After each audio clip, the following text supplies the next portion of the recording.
예, 오늘부터 출애굽기 말씀을 살펴보게 되었습니다. 출애굽기를 시작하면서 서론적인 것들을 조금 이해하면 출애굽기 전체를 이해하는데 훨씬 도움이 될 것 같습니다. 오늘 본 말씀은요, 창세기 46장에서부터 이미 시작되어지는 말씀입니다. 창세기 46장에 보면 야곱의 가족들이 이집트로 이주해 가는 것을 기록하고 있습니다. 그 기록 이후에 그 다음 장면이 바로 출애굽기다 이렇게 보면 되겠습니다. 우리가 출애굽기 애굽을 탈출했다 이래서 출애굽 이렇게 이야기합니다. 근데 원래 출애굽기의 원래 이름은요 어, 애굽을 탈출했다 이게 아니라 그리고 이것들이 이름들이다. 어, 여기에서 왔어요. 창세기가 태초에 하나님이 천지를 창조하시니라 이렇게 시작하잖아요. 그래서 그 창세기의 제목이 창세기예요. 태초의 시작에라고 하는 그 창세기 1장 1절의 첫 단어 베레시트라고 하는 단어 히브리 단어를 그대로 써서 창세기 시작의 책 뭐 이렇게 불렀어요. 그러면 출애굽기는 그리고 이것들이 이름이다 할 때 이름들 이렇게 해서 쉐모트라고 하는 단어를 써서 출애굽기는 히브리어로 쉐모트라고 불려졌습니다. 그런데요, 히브리인들이 바벨론에 포로로 끌려가잖아요. 그리고 70년 만에 이제 바벨론 포로에서 돌아오게 되었습니다. 그랬더니 이 히브리어를 다 까먹은 사람들이 너무 많은 거예요. 그래서 그 이후로 다시 번역되어진 성경책이 70인역이라고 하는 성경책이 번역되어졌는데 여기에서는 히브리어를 잘 모르니까 그 당시에 공용어였던 헬라어를 가지고 어, 성경을 번역했는데 그러면 성경의 제목을 이름들 이렇게 안 하고요. 어, 지금 우리가 보고 있는 헬라어로 엑소도스 그래서 출애굽에서 출애굽기 이렇게 되어졌습니다. 그 이렇게 이름을 출애굽기라고 붙이게 된 근거가 출애굽기 19장 1절에 보면 이렇게 기록되어 있습니다. 이스라엘 자손이 애굽 땅에서 나올 때부터 제 3월 곧 그때 그들이 신의 광야에 이르렀느니라라는 여기 말씀에서 애굽 땅을 나왔다. 그래서 출애굽기 이렇게 이름을 붙이게 되어졌습니다. 자, 그런데요, 이 출애굽기는 예수님께서 구원하시는 그 구속사의 모형이 되어지는 책이 출애굽기이기도 합니다. 말라기를 끝으로 이제 복음서가 시작되잖아요. 이제 말라기가 구약의 끝이고 신약의 시작이 복음서예요. 그 말라기와 복음서가 시작되어지는 그 때까지 아무런 하나님의 계시와 하나님의 말씀이 없던 시대 이거를 어, 침묵기 이렇게 부르기도 하고요. 또 구약과 신약에 고 끼어 있는 중간 시대라고 해서 신구약 중간기 이렇게 부르기도 합니다. 그런데 이 신구약 중간기 이 중간기 시대 400년 동안요 말라기 이후로 하나님이 침묵하셨습니다. 침묵하고 계시다가 마태복음 뭐 혹은 마가복음 이런 데 나오는 이제 메시아 탄생을 예고하는 것으로 시작되어지죠. 어떤 데는 그 세례 요한 이야기로 시작되어지기도 합니다. 그런데요, 창세기 50장과 출애굽기 1장 사이에도 약 한 400년 정도의 시간이 뻥 비어 있어요. 그리고 그동안에 기록이 없습니다. 그동안 하나님께서 말씀하시지 않았어요. 하나님의 특별한 계시가 이게 400년 동안요 없었다라는 거죠. 그리고 지금 한 400년 만에 출애굽기가 시작되어지는 그 시점에 하나님이 지금 말씀하고 계시는 겁니다. 그래서 어떤 목사님은요 이 창세기 50장과 출애굽기 1장 사이 그리고 말라기와 복음서 사이의 이 400년의 기간이 그냥 단순히 하나님 침묵하시고 하나님이 아무 말도 안 하고 계시는 빈칸으로 하나님이 버려두신 그 기간이 아니라 이것은 저자의 의도에 따라서 이야기하고 싶은 것을 위해서 만들어 놓은 여백이다. 그래서 빈칸이 아닌 여백의 시간이 이 400년의 시간이다. 그렇게 이야기하시기도 하셨습니다. 그 말 뭡니까? 분명히 하나님께서는요, 창세기 50장 끝나고 출애굽기 1장이 시작되는 동안 그냥 하나님이 이렇게 팔짱 딱 끼고 가만히 야 너희들 마음에 안 들어 이러면서 팔짱 끼고 계신 게 아니었고, 신구약 중간사가 되어지는 말라기 이후로 예수님이 오시는 그 초림하시는 그 시점까지를 하나님이 저것들 봐라 저렇게 말 안 듣는데 그래 한번 보자 누가 말 안 해서 이기나 이러면서 가만히 계셨던 것이 아니라 그동안에도 하나님 뭐하고 계셨다라는 겁니까? 일하고 계셨다라는 겁니다. 하나님은 그 400년 동안 그냥 팔짱 끼고 계신 것이 아니라 하나님의 일을 지속적으로 계속해서 행하고 계시던 중이라는 거죠. 그리고 하나님께서는 마침내 그 400년이 끝난 이후에 하나님 일하셨던 그것을요 보여주시는 거예요. 신약에서는 400년이 끝나고 나면 누가 오십니까? 메시아이신 예수님이 이 땅 가운데 오시죠. 그래서 천하 만민이 그 구속의 은혜로 말미암아 복받게 하시는 곳으로 하나님의 일을 짜잔하고 펼치시는 겁니다. 창세기 50장에서 출애굽기 1장으로 넘어오는 것도요 비슷해요. 신약에서는 메시아이신 예수님이 왔는데 이 창세기 50장과 출애굽기 1장을 지나는 요 400년이 지나고 나면 누가 옵니까? 구원자인 모세가 오게 되어지는 거죠. 그래서 모세를 통해서 하나님의 구속의 역사를 또 이끌어가게 되어집니다. 그래서 하나님이 일하시면요 이렇게 질서, 패턴이라고 하는 게 있습니다. 그래서 하나님께서는 지금 출애굽기 1장에서 그 질서를 따라서요 일하고 구속의 역사를 이끌어가고 계시는 중입니다. 하지만 결과를 모두 알고 있는 우리는요 이게 하나님의 구속의 역사가 지금 모세를 통해서 이렇게 쭉쭉쭉 흘러가고 있네라고 하는 것을 알아요. 그렇지만 이 현장에 이 출애굽기 1장에 있는 이 사람들은 그 사실을 알까요? 모를까요? 몰라요. 그러니 힘든 거죠. 그러니 죽을 것 같은 거예요. 그러니 자포자기 하고 싶은 거죠. 그러니 내가 그 침묵의 시간, 고난의 시간, 고통의 시간을 지금 내가 지나고 있는데 그 결말을 나는 모르니까요 힘든 거예요. 그러니 어떻게 합니까? 한 400년 동안 침묵하셨거든요. 침묵이 끝난 다음에 하나님께서 출애굽기 열었지만 출애굽기 열었다고 바로 출애굽한 게 아니잖아요.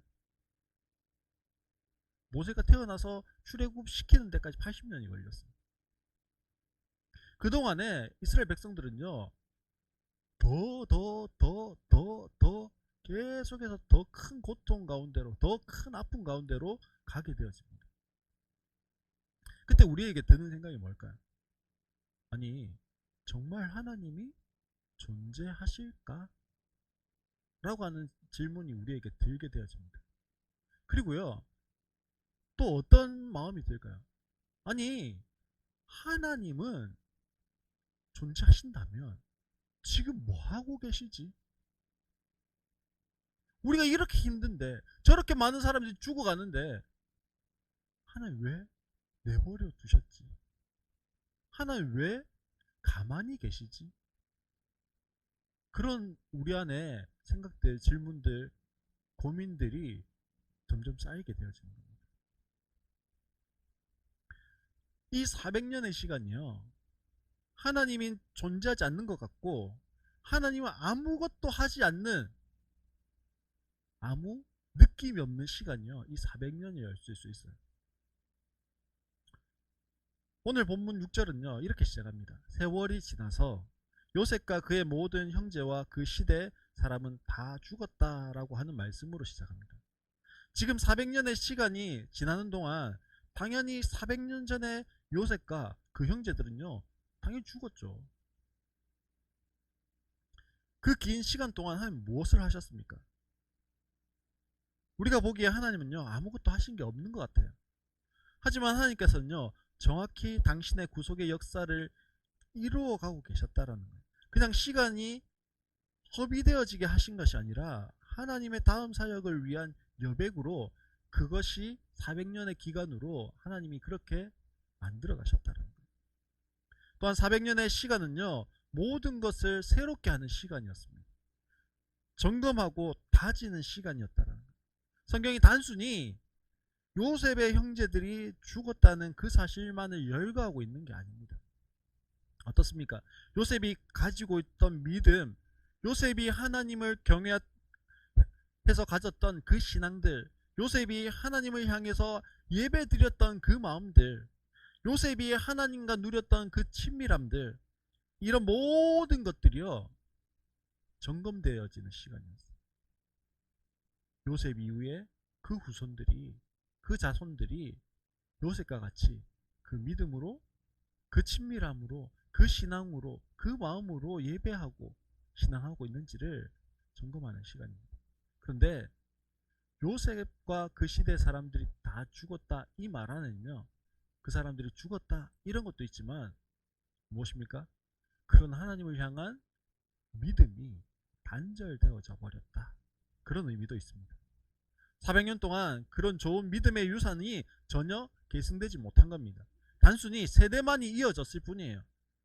그러면 왜 유산들이 이어지지 못하고 단순히 세대만 이어졌을까요? 그것은요, 지금이 좋은 거예요. 지금이 좋은 겁니다. 무슨 말입니까? 이스라엘 백성들은요, 무슨 집안이에요? 요셉 집안입니다. 총리 집안이에요. 권세 집안입니다. 힘 있는 집안이에요. 여기에 안주하다 보니까요, 요셉이 하나님을 향해서 가졌던 믿음과 신앙과 사랑과 친밀함 이런 거에는요, 별 관심이 없었어요. 그거에 관심 안 가져도 우리는 지금 여전히 잘 먹고 잘 살아가는 권력 집안이고 요셉 집안이고 총리 집안이에요. 힘 있는 집안이에요. 그러니 그런 것들까지 굳이 신경 쓸 필요가 없는 거죠. 그러면 하나님 400년의 시간을 통해서 하나님이 하신 건 뭐예요? 어떻게 하나님의 구속의 역사를 이루어가고 계십니까? 출애굽기 1장 1절에 보면 야곱과 함께 각기 본석을 데리고 애굽에 이른 이스라엘 자손들의 이름은 이러하니라고 기록되어져 있습니다. 출애굽기 1장 1절이 뭐라고요? 야곱과 함께 한 아들들의 이름. 근데 그 아들들을 뭐라고 부릅니까? 이스라엘 아들들의 이름이라고 그렇게 부릅니다. 여기 이스라엘의 아들들은 누구를 이야기하는 거죠? 창세기에 보면 야곱이 야복 강가에서 밤새도록 하나님과 씨름하게 되어집니다. 그리고 씨름하면서 하나님이 축복으로 주신 것이, 이제는 너를 야곱이라고 부르지 말고 거짓말쟁이, 속이는 자라고 부르지 말고 이스라엘이라고 이름해라, 그렇게 하고는 가셨어요. 그러면서 야곱이 그곳을, 야복 강가를 뭐라고 불렀냐면 분이엘 이렇게 불렀습니다. 그 이후로도요, 성경이 야곱과 이스라엘을 창세기 보면 같이 섞어서 썼어요. 근데 출애굽기에 와서는요, 여기에 야곱과 함께라고 이렇게 이야기하지만 그 이후로는요, 계속해서 야곱을 뭐라고 불러요? 이스라엘이라고 부릅니다. 70명을 데리고 왔던 야곱이 이제는 이스라엘이라고 하는 새로운 공동체를 만들어가는, 혹은 새로운 민족을 만들어가는 그 이름으로 불려지기 시작했다라는 거죠. 야곱의 12아들이 단순히 12아들이 아니라 그 민족의 12지파를 이루게 되어졌습니다. 야곱은 단순히 한 가정의 아버지가 아니라 이제는 이스라엘이라고 하는 공동체의 조상이 되어집니다. 이제는 나라의 이름이 이스라엘이라고 하는 것으로 불려지게 되어졌다는 거예요.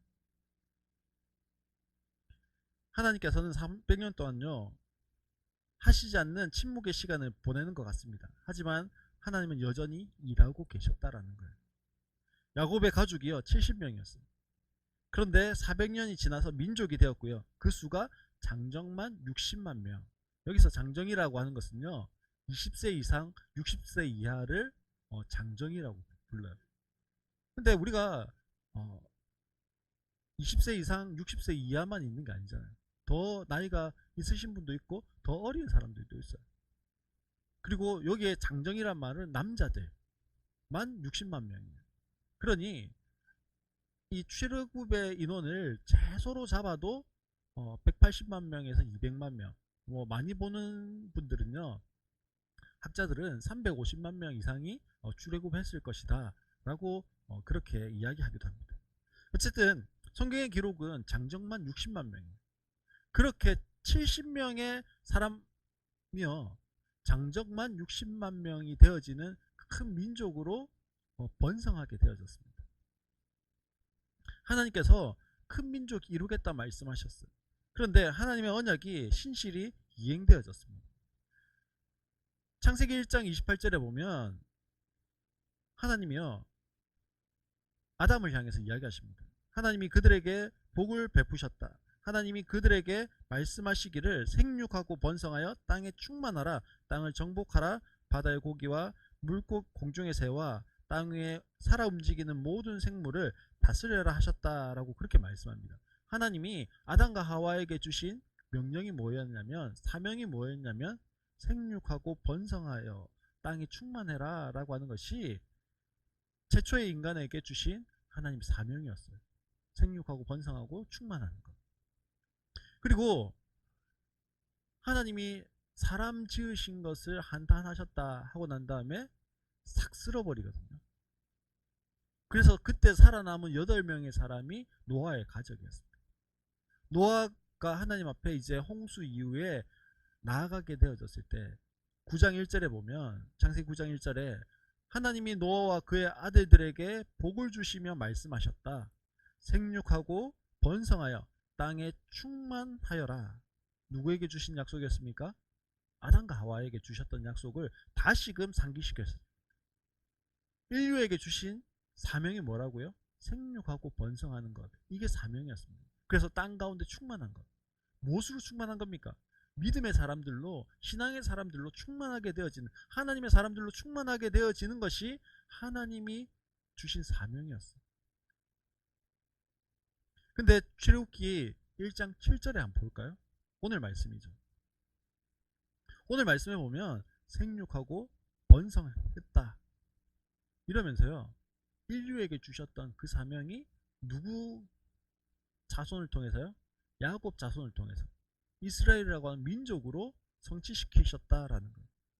그리고 하나님께서는요, 아브라함에게 창세기 15장 16절에 보면 너의 자손은 4대째가 되어서야 이 땅으로 돌아올 것이다. 아모리 사람들의 죄가 아직 벌을 받을 만큼 이르지 않았기 때문이다. 이렇게 이야기하시면서 하나님이요, 아브라함에게 이 자손이 4대가 지나야 돌아올 것이다.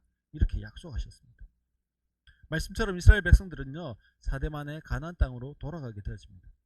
하지만 하나님이 인간이 좋은 것, 편한 것, 안락한 것, 화려한 것, 아름다운 것을 보고 그것을 여전히 누리려고 하는 우리 안에 욕구가 있어요. 하나님께서 약속하신 것은 4대 만에 돌아가게 하겠다. 어디로요?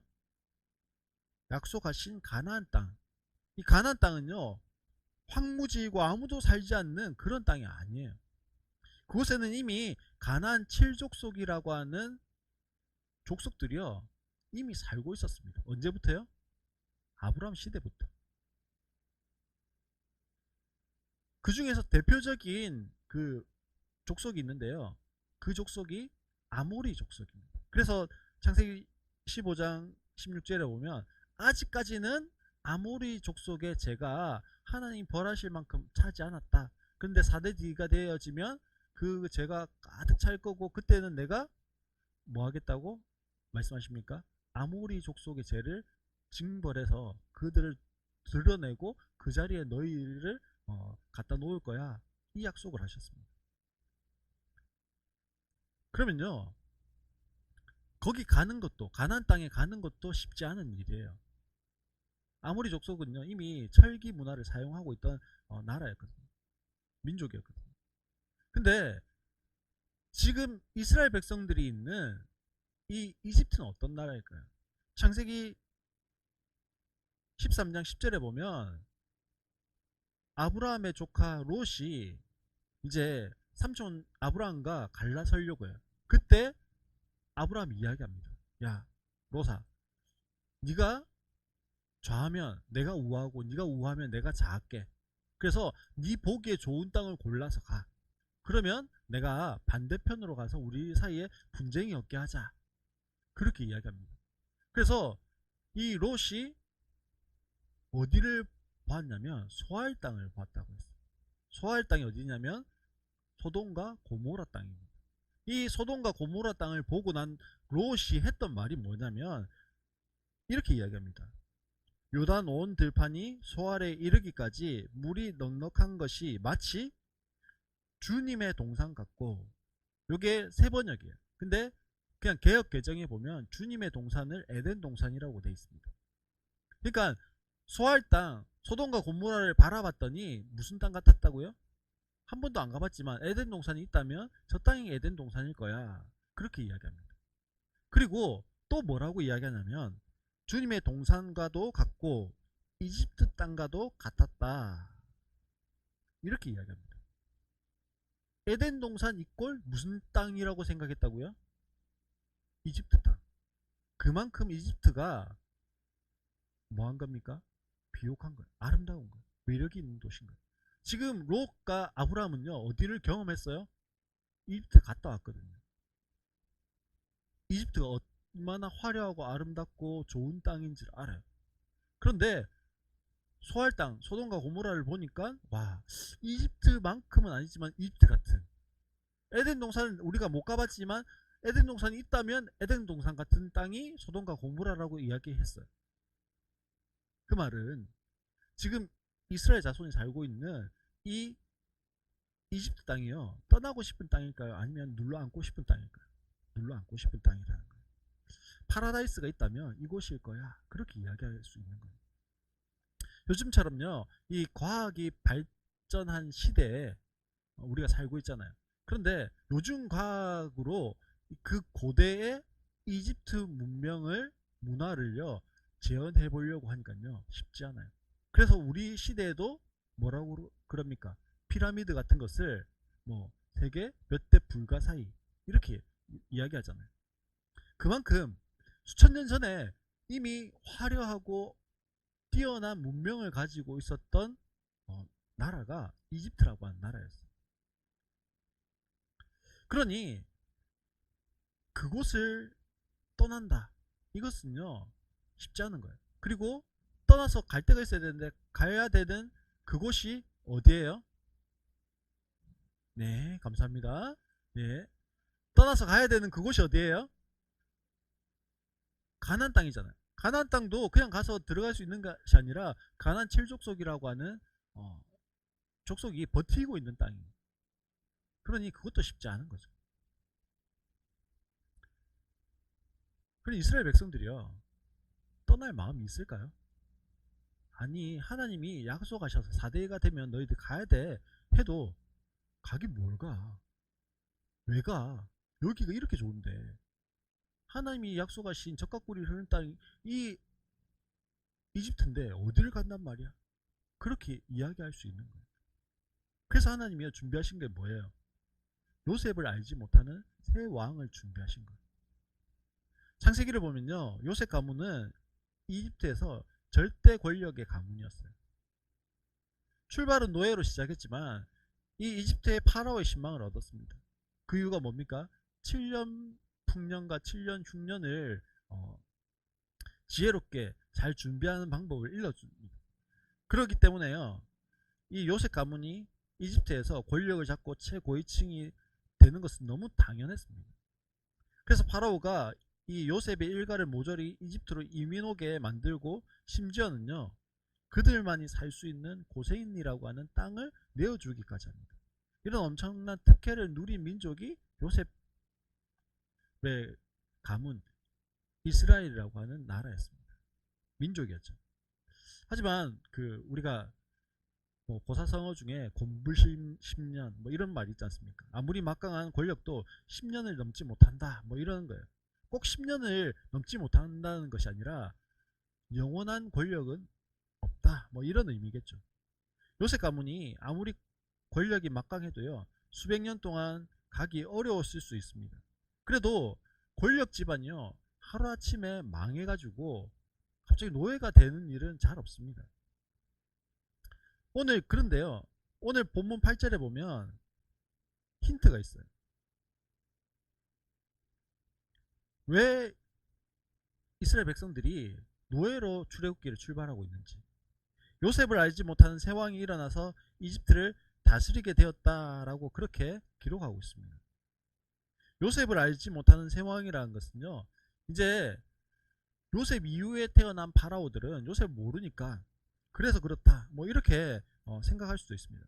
근데요, 어떻게 요셉을 모를 수가 있습니까?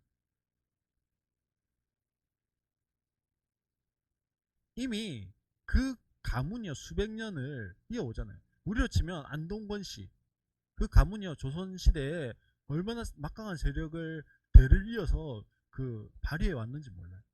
뭐 파평윤 씨, 풍양조 씨, 뭐 이러면서 이제 그 세력들을요 막 가지고 수대에 걸쳐서 조선왕조 그 500년 동안에 계속적으로 권력을 그 가지고 발휘하잖아요.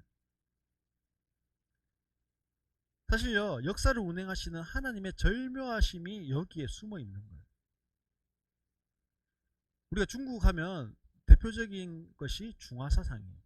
우리가 세상의 중심이야, 뭐 이런 생각을 가지고 있어요. 우리가 최고야. 근데 이집트도요 마찬가지예요. 이민족들은요 완전 무시했어요. 이집트 순수 혈통들이 최고야, 뭐 이런 것을 가지고 있었습니다. 그러니까요, 이집트에서 이방인이, 그것도 노예가 총리가 된다, 이건 불가능한 일이에요. 하지만 요셉이 총리가 되던 시기에는 이집트 왕조가요, 순수 혈통 왕조는 망하고 이민족 왕조가 들어와 가지고 이집트를 다스리고 있던 시대였어요. 그러니 이민족이었던 요셉이 총리가 될 수 있었습니다. 심지어는 지금 이민족 왕조가 셈족이었어요. 셈족 계통의 사람들이었어요. 근데 요셉은 무슨 족입니까? 셈족이잖아요.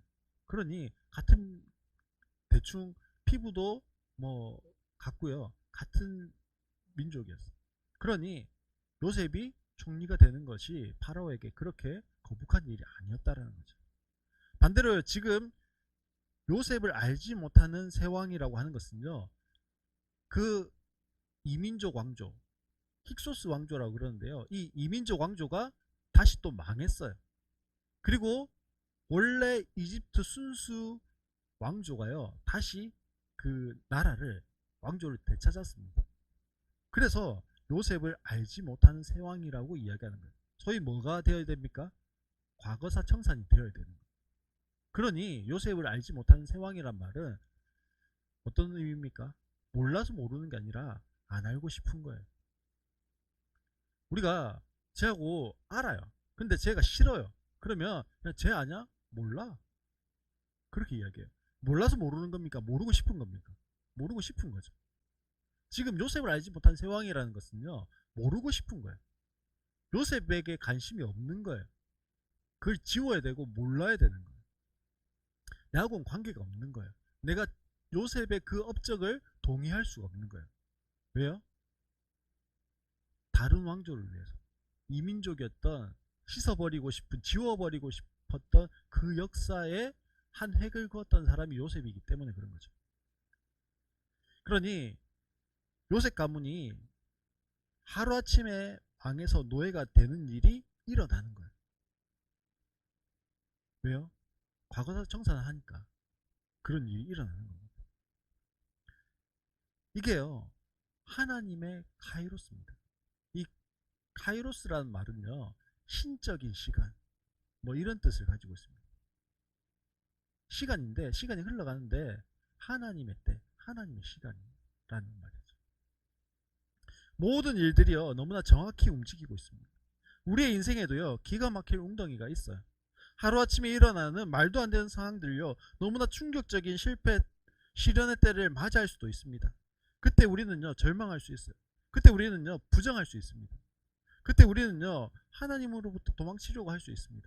그러나 우리의 삶을 향한 하나님의 가이로스는요 너무나 정확하게 내 삶을 이끌어 간다라는 거예요. 다 이해할 수 없을 때라도요 순종함으로 그 길을 걸어갈 수 있기를 바랍니다. 사람들은 생각합니다. 모든 것이 다 잘 되고 성공하면, 그러다가 한번 곤두박질 치면, 넘어지면, 실패하면 이제는 끝이구나, 그렇게 생각합니다. 그래서 내 인생에 그러나가 시작되면요 다시는 이전 영광을 회복하지 못할 거라고 생각해요. 그래서 절망하죠. 사랑하는 성도 여러분, 우리의 인생에도요 그렇습니까? 그러나 그러면서 나 망했다, 나 실패했다, 나 절망이다, 이것이 우리의 인생의 끝입니까? 권력 가문이었던 요셉의 후에 이스라엘 백성은요 노예가 되었습니다. 비돈과 람세스를 건설하는 그 일에 강제로 동원되어서 힘겨운 노예의 삶을 살아가고 있습니다. 그뿐만이 아니라 그 노역의 강도는요 점점 가중되어만 갑니다. 그런데 신기한 것은 노예로 있는 이스라엘 백성이 이집트와 그 통치자들을 두려워해야 할까요? 아니면 이집트와 그 통치자들이 노예로 있는 이스라엘 백성을 두려워해야 할까요? 당연히 이스라엘 백성들이요 애국과 이집트와 그 파라오를 두려워해야 하는 게 정상이에요. 하지만 요셉을 알지 못한 세왕이요 이스라엘 백성에 대한 두려움을 가집니다. 그 두려움을 피하는 방법을 찾아요. 첫 번째가 뭡니까? 그들을 노예로 만드는 것이었습니다. 그렇게 하면 될 줄 알았어요. 근데 두려움이 가시지 않는 거예요. 여전히 불어나는 거예요. 그래서 다음 두 번째로 찾은 방법이 뭘까요? 그들의 숫자를 제한하고 통제하는 거였습니다. 그러면 두려움이 사라질 것이라고 생각했습니다. 근데 첫 번째 계획이 실패했습니다. 아니, 실패했을 뿐 아니라 두려움은 점점 커져갔어요. 다시 세운 그 계획마저도요 실패했습니다. 두려움은 점점 커져갔습니다. 그들의 두려움처럼 이스라엘 백성들은요 기하급수적으로 늘어갔어요. 그래서 두려움의 크기만큼이나 더 강하게 억압하고 압제하고, 그래서 두려움을 피해 보려고 했어요.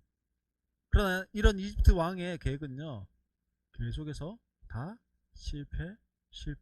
실패합니다. 우리의 인생이 그러면서 망하고 실패하고 절망인 줄 알았는데 그것이 끝이 아닌 거예요. 우리의 그러나 그 안에는요 빈칸이 아니고요 뭐예요? 여백이. 그 속에 하나님의 일하심이, 하나님의 손이요 함께하고 있는 거예요. 그래서 성경은 말씀합니다. 그러나 그들은 억압을 받을수록 그 수가 더욱 불어나고 자손이 번성하였다. 사랑하는 성도 여러분, 오늘 이스라엘 백성들은요 하나님의 카이로스, 하나님의 시간 안에 놓여 있는 겁니다.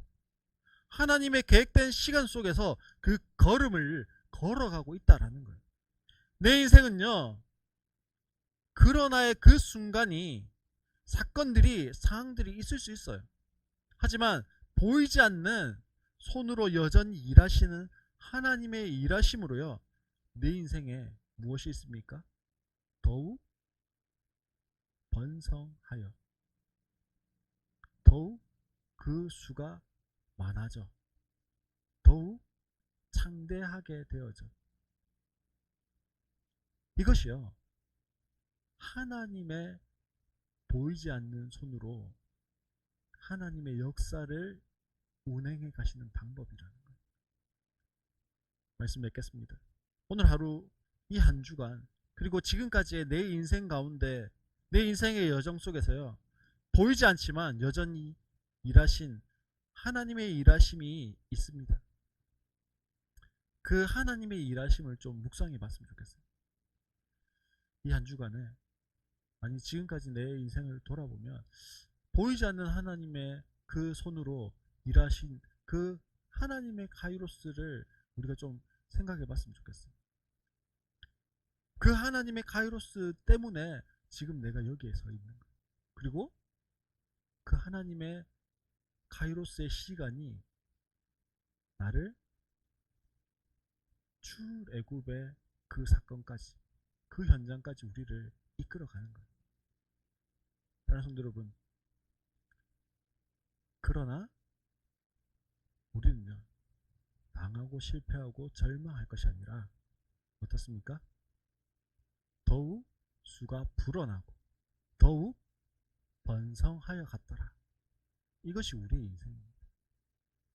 그 은혜가, 그 하나님의 일하심이 우리 성도님들 가정 가운데, 그리고 우리 삶 가운데 더욱더 가득하시기를 주의 이름으로 축원합니다.